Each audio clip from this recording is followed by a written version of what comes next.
स्वराज्याचे गुप्तहेर शिवनेत्र बहिर्जी नाईक यांच्या संपूर्ण कार्याचा वेध घेणारे व्हिडिओ फक्त आणि फक्त आपल्याच चॅनेलवर। शिवकालीन संपूर्ण इतिहास, औरंगजेब मीर जुमलाच्या मैत्रीचा भेद, भाग 1। बहिर्जी पथकाचा आणि आपल्या कुशाग्र बुद्धीचा योग्य वापर करत शिवराजांनी पित्याला मृत्यूच्या दाढेतून बाहेर काढले होते। सह्याद्रीच्या डोंगरात राहून त्यांनी विजापुरी दरबाराचा निर्णय बदलला होता। आदिलशहाने ठोठावलेली मृत्यूदंडाची शिक्षा बदलवली होती। या कूटनीतीतील शिवाजी राजांचा विजय झाला होता, परंतु त्यांचे नुकसानही झाले होते। आदिलशहाने कोंढाणा मागितला होता, तो शिवाजी राजांना द्यावा लागला होता। राजकारणात एक पाऊल मागे पुढे घ्यावे लागते हे शिवाजीराजे जाणून होते। शिवाजीराजे आता स्वराज्य विस्ताराच्या तयारीला लागले होते, परंतु त्यांना आता आदिलशाहीवर आक्रमण करता येणार नव्हते, कारण शहाजीराजे अजून विजापुरात होते। तिकडे मुरादबक्ष खलिते पाठवत होता। पित्याला सोडवण्यास मदत केल्यास चाकरी करू असे आश्वासन शिवाजीराजांनी त्याला दिले होते। त्याची आठवण तो सतत करून देत होता। अर्थात हैदरच्या सल्ल्याने त्याने राजांचे म्हणणे मान्य केले होते, म्हणून हैदर आता अडचणीत आला होता। परंतु बादशहा शहाजहानच्या बोलण्याने मुरादबक्षला आग्र्याला जावे लागले आणि तो विषय कायमचा थांबला। हैदर हे आग्र्याला गेला होता। आग्र्यापर्यंत बहिर्जी पथकाची मुळं रोवण्याची संधी त्याला चालून आली होती। इकडे शिवाजीराजांनी कुतुबशाहीकडे नजर वळवली होती। पश्चिमी व्यापाऱ्यांवर लक्ष ठेवून असलेल्या सावजी या हेरांकडून नायकांना काही वेगळीच माहिती मिळाली होती। लवकरच गोवळकोंड्यातून दक्षिणेचं राजकारण बदलणार होते, मोठे राजकीय बदल घडणार होते। हे कार्य एक धूर्त व्यापारी करत होता, तो होता मीर जुमला। त्याचे गलिच्छ मनसुबे मोठे भयानक होते। तो संपूर्ण भारतवर्षाचे सत्ता समीकरण बदलणार होता। त्याच्या कपटी बुद्धीच्या जोरावर तो एक कूटनीती आखत होता। पुढील शतकानुशतके दक्षिणेत जो संवार होणार होता त्याला जबाबदार हा मीर जुमला ठरणार होता। अर्थात दक्षिणेच्या भविष्यातील बेहालीचा प्रथम गुन्हेगार मीर जुमला असणार होता। हेराकडून जी माहिती मिळाली होती त्याच्या आधारे शिवाजीराजांनी आणि नायकांनी तारा जोडून पाहिल्या। त्याच्या हालचालींच्या तारा त्यांना औरंगजेबाजवळ जाताना दिसत होत्या। ते पाहून राजे आणि नाईक अवाक झाले होते। आदिलशहा आणि कुतुबशहाला कानोकान खबर नव्हती की भविष्यात त्यांच्या पुढे काय येऊन बसणार होते। शिवाजी राजांना मात्र मजबूत हेर पथकाच्या बळावर हे रूप मोठे होण्याआधीच कळले होते की त्यांच्या फांद्या कोणत्या दिशेने झेपावणार होत्या। राजांनी नायकांकडे पाहिले। समजलं राजे, शिवाजी राजांना काय बोलायचे होते ते नायकांनी त्यांच्या नजरेतच ओळखलं होतं। हा खूप मोठा धोका आहे, नुसते स्वराज्यासाठीच नाही तर दक्षिणेतील सर्व राजकारण्यांसाठी।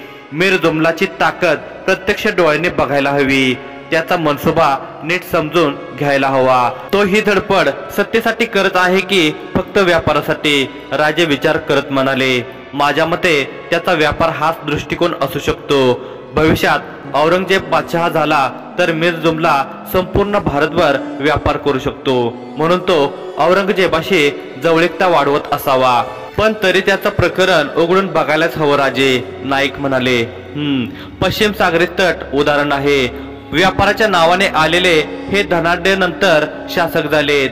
नाईक, तुम्ही स्वतः गोवळकोंड्याला जा, मीर जुमला आणि औरंगजेबाच्या मैत्री मागचा भेद उलगडून काढा। मीर जुमलाच्या खेम्यात आपले हेर पेरा। स्वराज्याच्या भविष्यासाठी आपल्याला आत्ताच पाऊल उचलायला हवे, शिवाजीराजे म्हणाले। आज्ञा राजे। नायकांनी वाकून नमस्कार करत राजांची आज्ञा स्वीकारली। शिवाजीराजांनी नजर खिडकीतून दिसणाऱ्या उगवत्या सूर्यावर पडली। निश्चयी नजरेने त्यांनी सूर्याकडे पाहिले। मुठ दुमडून छातीशी धरली, डोळे बंद करून ओठांनी हळूच फुटफुटले। आई भवानी, आमच्या मित्रास यश दे। नायकांनी स्मित केले आणि पुन्हा वाकून नमस्कार केला। राजांनी नायकांचा नमस्कार आज स्वीकारला नाही। त्यांनी नायकांना कडकडून मिठी मारली आणि म्हणाले, नाईक, जेव्हा तुम्ही मोठ्या मोहिमेवर जाता तेव्हा ऊर भरून येतो, तुमचे सततचे आमच्याकडे येणे बंद होते। राजे शांत स्वरात म्हणाले, आज नाईक आपल्या भावनावर नियंत्रण ठेवू शकले नाहीत। त्यांच्या पापण्या आपसुकच पाझरल्या आणि त्यांनी राजांना पुन्हा मिठी मारली। आई भवानीची कृपा आहे आपल्यावर, नाईक सावजीला म्हणाले। सावजी बहिर्जी पथकातील एक प्रमुख अधिकारी होता। सावजीने गोव्यात आणि पश्चिम समुद्रात शिवरायांचे हेर खाते प्रस्थापित केले होते। सावजी बुद्धिमान हेर होता। दौलतराव आणि सावजीची भेट 6 वर्षापूर्वी पंढरपूरला झाली होती। तेव्हा सावजी संन्यासी होता, विठ्ठल नामात आयुष्य व्यतीत करत होता। देवाच्या आशीर्वादाने सावजीला कुशाग्र बुद्धिमत्ता प्राप्त झाली आहे आणि त्याचा उपयोग सावजीने शिवाजी राजांसाठी करावा, यात जनतेचे भले आहे हे नायकांनी त्याला पटवून दिले होते। त्यानंतर सावजीने बहिर्जी पथकाचे 2 वर्षांचे प्रशिक्षण पूर्ण केले होते। त्याच्यावर किनारपट्टी भागात हेर खात्याचा प्रसार करण्याची जबाबदारी दिली गेली होती। मलबारच्या भागात त्याने बऱ्यापैकी हेर पेरले होते। आज श्रीवर्धनला सावजी आणि नाईक भेटले होते।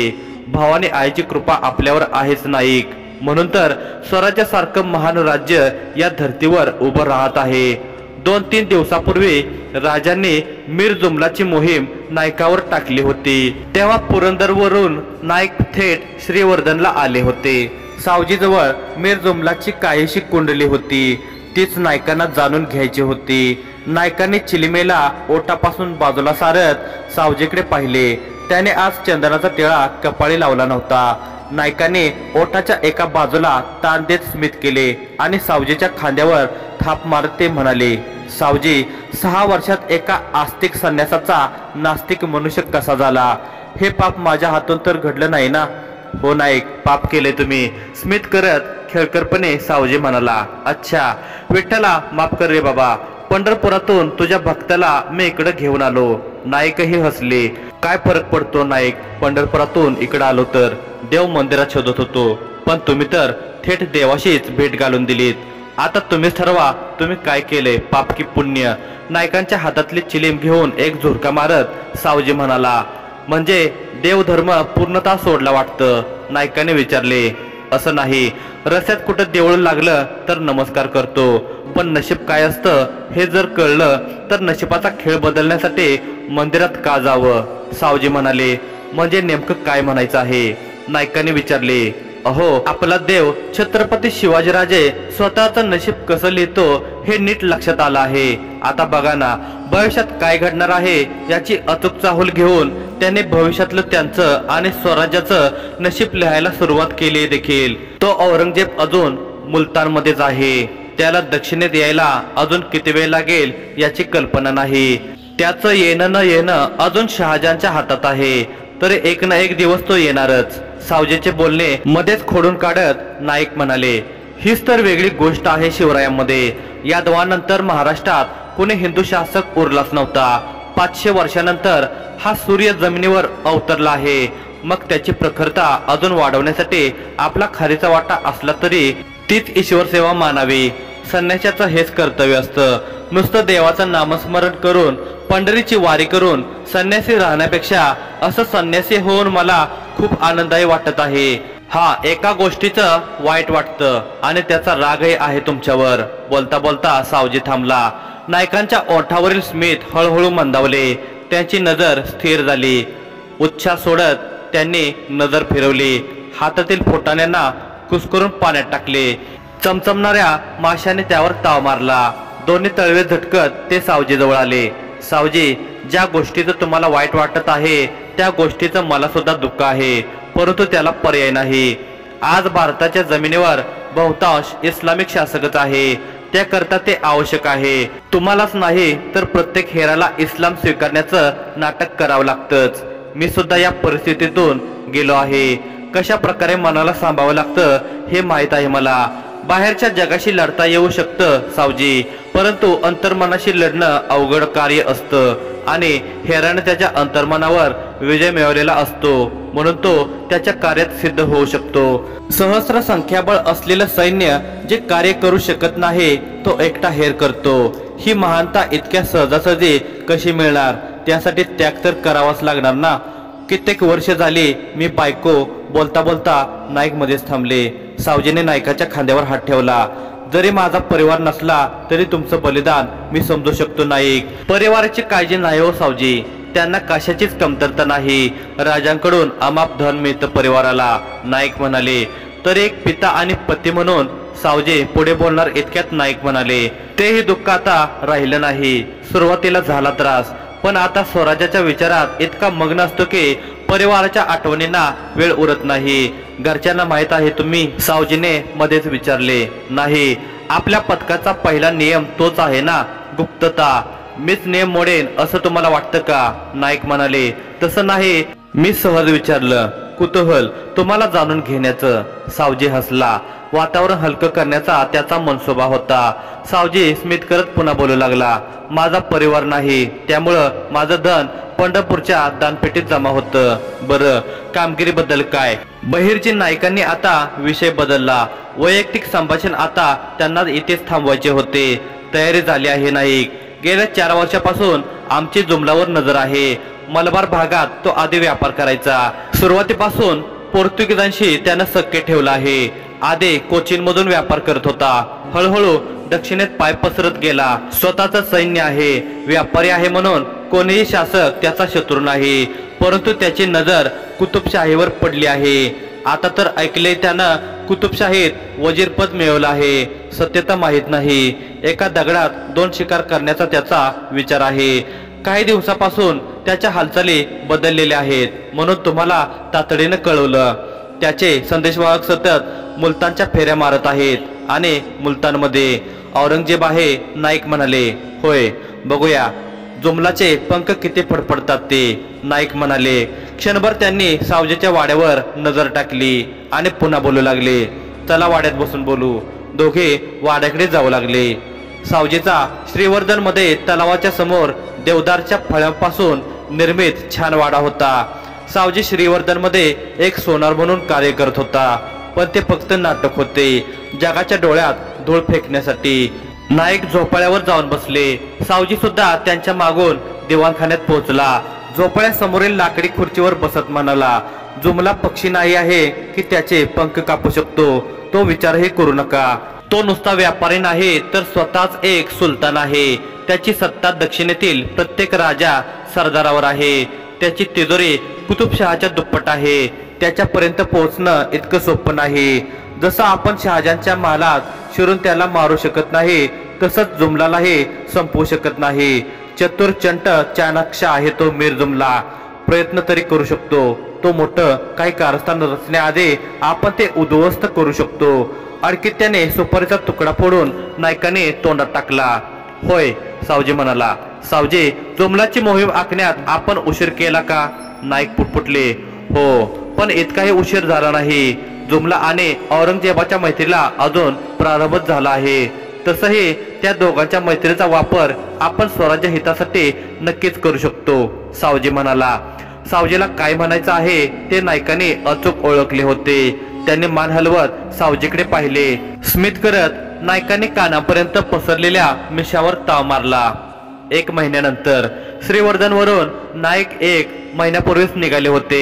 दक्षिण दिशेने विजापूरला वळसा घालून रायचूर मार्गाने कृष्णा नदीच्या किनाऱ्याने चालत ते आता कर्नूलला पोहोचले होते।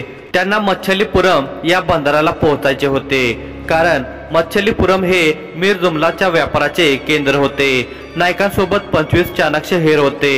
सावजीचे पट्टशिष्य ते सगळ्यांनी साधुवेश धारण केला होता। नाईक त्यांचे प्रमुख झाले होते। श्रीवर्धन पासून कर्नूल पर्यंत सगळ्यांनी पायी प्रवास केला होता। टप्प्याटप्प्याने मुक्काम घेत ते आले होते। या प्रवासात त्यांनी भविष्यात दक्षिणेच्या मोहिमा यशस्वी व्हावे यासाठी काही गुप्त स्थळेही बनवली होती। नाईक अजूनही गोवळकोंडा आणि मच्छलीपुरम पासून बरेच दूर होते। गोवळकोंडा किंवा मच्छलीपुरम बद्दल त्यांच्याकडे पुरेशी माहिती उपलब्ध नव्हती। त्यांनी गोवळकोंड्याला एक हेर स्थापित केला होता, परंतु कित्येक दिवसापासून त्याच्याशी नाईकांचा संपर्क झाला नव्हता। त्यामागे नक्की कारण काय असावे हे एक मोठे प्रश्नचिन्ह नाईकांच्या मनात घर करून होते।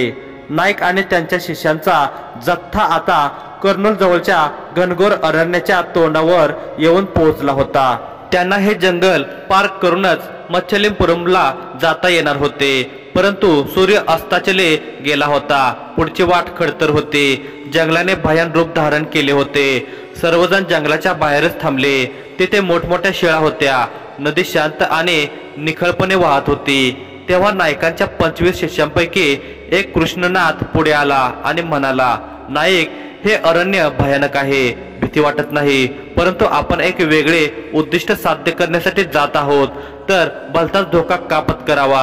आजची रात्र जंगलाबाहेरच तळ ठोकावा, सूर्योदय झाल्यावर जंगल पार करू। कृष्णनाथाच्या सल्ल्याला इतरांचेही समर्थन मिळाले। नायकाने मान हलवून हलकेच अनुमोदन दिले। खरे तर त्यांच्या मस्तिष्कात दुसराच विचार सुरू होता। त्यांना अपेक्षा होती की त्यांनी आधी पाठवलेल्या हेराने या जंगलात भैरजी पथकासाठी गुप्तस्थळ निर्माण केले असावे, परंतु त्या हेराशी काही केल्या संपर्क झालाच नव्हता। त्यामुळे आता ते स्थळ शोधणे फार कठीण होते। त्या हेराने विजापूरच्या आणि गोवळकोंड्याच्या सीमेनजीक असलेल्या गुप्तस्थळी 2 वर्षापूर्वी हजेरी लावली नव्हती। प्रत्येक हेर 2-3 महिन्यातून जवळच्या गुप्तस्थळी जाऊन हजेरी देत असे।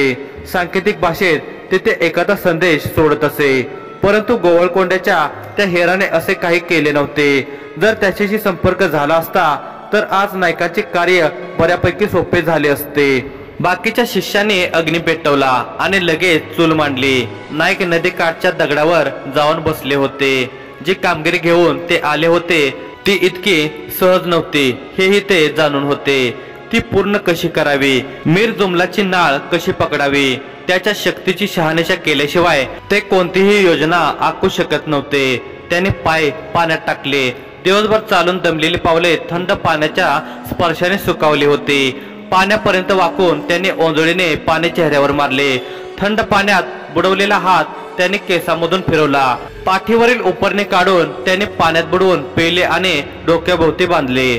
त्यांच्या मस्तिष्काची उष्मा काही अंशी मंदावली होती। तेवढ्यात कृष्णनाथ त्यांच्या जवळच्या खडकावर येऊन बसला। नाईक, कसल्या विचारात आहात? नायकाने कृष्णनाथाच्या चेहऱ्यावर दृष्टी टाकली। तेव्हा कृष्णनाथ विनम्रपणे म्हणाला, मी माझं स्थान जाणून आहे। तुम्ही हेर खात्याचे नायक आहात। तुम्हाला असा प्रश्न विचारण्याचा अधिकार फक्त राजांचा आहे, परंतु या मोहिमेबद्दल काही अडचण असेल तर नक्की मला सांगा, अर्थात आज्ञा द्या। मी या मोहिमेबद्दल खूप जास्त उत्सुक आहे। नायकाने कृष्णनाथाच्या नम्रतेवर स्मित केले। नाईक कसल्या तरी विचारात एकटेच बसून असल्याचे कृष्णनाथाला पाहवले नव्हते, म्हणून त्याने नायकांना प्रश्न विचारला होता। मनात काही प्रश्न आला तर तो निसंकोच मला विचारावा। आम्हीही शिवबांना प्रश्न विचारतो, ठामपणे आपले मत मांडतो, एखादं मत न पटल्यास विरोधही करतो। हेच तर स्वराज्य आहे। आपल्या नेत्याला प्रश्न विचारणं आदिलशाहीत, मोगलाईत वर्जित आहे, स्वराज्यात नाही। नायकांच्या बोलण्याने कृष्णनाथाच्या मनावरील दडपण क्षणात कमी झाले होते। तो आता पुढे बोलू लागला, आता पुढची मोहीम कशी असेल? मोठा अवधी लागणार आहे। आधी तर आपल्याला आपलं गुप्तस्थळ निर्माण करावं लागेल, तेही ह्या जंगलात। मी 2 वर्षापूर्वी ठरवलं होतं या जंगलात गुप्तस्थळाची निर्मिती करावी। गोवळकोंडा आणि दक्षिणेवर नजर ठेवायला हे ठिकाण योग्य आहे, परंतु ज्याच्यावर ही जबाबदारी दिली होती त्याचा काही थांगपत्ता नाही। त्यामुळे थोडा अस्वस्थ झालो आहे। जर त्याला जीवाचं बलिदान द्यावं लागलं असेल तर हेही दुःख आहे। असं असेल तर ईश्वर त्याच्या आत्म्यास शांती देवो, नाईक शांत स्वरात म्हणाले। नाईक, जर कुतुबशहाच्या दरबारात आपला हेर पकडला गेला असेल तर नक्कीच आपण सावध पावलं उचलायला हवीत, कृष्णा म्हणाला। तो पकडला गेला असल्याची शक्यता मला वाटत नाही, कारण मी त्या हेराला वैयक्तिकरित्या ओळखून होतो। कुशाग्र बुद्धीचा धनी होता तो। रामोजी? रामोजी? कृष्णाने विचारले। होय, पुरंदरच्या पायथ्याशी असलेल्या धनगरवाडीतला रामोजी धनगर। हिंस्र पशूंशी 2 हात करण्याची त्याची ताकद होती। मग असं काय घडलं असेल की त्याचा संपर्क भैरजी पथकाशी तुटला?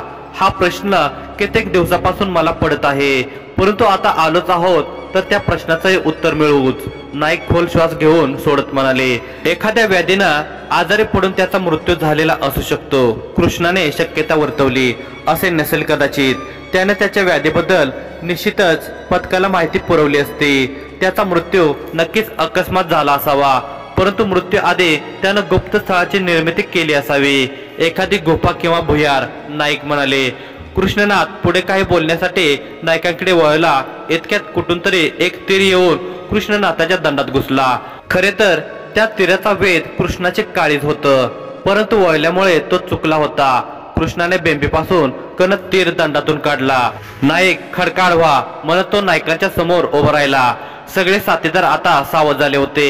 सगळ्यांनी हातातले त्रिशूळ सज्ज केले होते. आजूबाजूला पाहत होते. तो तीर जंगलातून आला होता. नायकाची नजर कृष्णाच्या दंडातून निघालेल्या बाणावर गेली. त्याची बनावट निराळीच होती. तो बाण कोणत्या धातूपासून निर्मित नव्हता. तो एखाद्या विशिष्ट प्रकारच्या वृक्षाच्या बारीक शाखेपासून बनवला होता. टोक अंकुचीदार होते. बाणाच्या दुसऱ्या बाजूला कोणत्या तरी पक्ष्यांची 2 पिसे लावली होती. कदाचित बाण एका रेषेत पुढे जाण्यासाठी हे तंत्रज्ञान असावे. नाईक, तुम्ही हळूहळू सगळ्यांच्या मागे जा. आम्ही एक एक जण पुढे जाऊन बघू, कृष्णा म्हणाला. हो नाईक. एक 20 वर्षाचा युवक सदाभाऊ नायकांच्या पुढे येऊन म्हणाला. नायकांना आता दोघांनी झाकले होते. मला वाटतं कोणीतरी पहारेकरी असावा. कदाचित तो एकटाच असावा, कारण एक बाण सोडल्यानंतर पुन्हा त्यानं हल्ला केला नाही, कृष्णा म्हणाला. पहारेकरी नाही आहे, बहिर्जी नाईक निश्चयी स्वरात म्हणाले. मग सदाभाऊने विचारले. जंगलातला वनवासी आहे, एकटा नसेलच. आपलं एक चुकीचं पाऊल आपल्या सगळ्यांचा जीव घेऊ शकतं, नाईक म्हणाले. आपण त्या वनवासींची समजूत काढू. आपण त्यांना धोका पोहोचवण्यासाठी आलेलो नाही हे त्यांना सांगू, कृष्णा म्हणाला. अगदी बरोबर, आपण हेच करायला हवं. पण ते आपली भाषा जाणत नाहीत. त्यांच्याशी संभाषण करणं अवघड आहे, नाईक म्हणाले. आपण इथून हळूच माघार घ्यावी, हाच पर्याय योग्य आहे, सदाभाऊ म्हणाला. ठीक आहे, सगळ्यांनी हळूहळू मागच्या पावलांनी चला, नाईकाने आज्ञा दिली. सगळे हेर मागे पावलं टाकत हळूहळू मागे जाऊ लागले. इतक्यात एकाच वेळी 2 तीर आले. एक तीर सदाभाऊच्या कानाचे वर स्पर्शून गेला आणि दुसऱ्या बाणाने एका हेराच्या छातीचा वेध घेतला. तो हेर आर्त किंचाळत धडकन जमिनीवर पडला. क्षणात त्या बिचाऱ्याच्या शुभ्र कपड्यांचा रंग लालसर झाला. नायकाने त्या हेराकडे पाहिले. तो तडफडत होता. इतक्यात कृष्णाही जमिनीवर कोसळला. त्याला आता बाण लागला नव्हता, परंतु आधी लागलेल्या बाणाच्या विषाने प्रभाव दाखवणे सुरू केले होते. नाईक वाटतं बाणांना विष लावला आहे, कानाच्या वर बाणाने केलेल्या जखमेवर हात ठेवत सदाभाऊ म्हणाला. सदाभाऊ जाणून चुकला होता की आता त्याच्या शरीरावरही काही वेळात विष प्रभाव दाखवणार. त्याने एका हेराच्या हातातून त्रिशूल घेतले आणि पुढे चालू लागला. मी मरणार तर आहेच नाईक, पण यांना मारून मरणार. सदाभाऊ पुढे येताच वेगाने बाण त्याच्या अंगावर येऊ लागले. सदाभाऊ हे एका हाताने वेगाने त्रिशूळ गोलाकार फिरवू लागला. त्या त्रिशूलाचा वेग इतका होता की त्याच्या अंगावर येणारे सगळे बाण त्या त्रिशूलावर आपटून जमिनीवर पडत होते.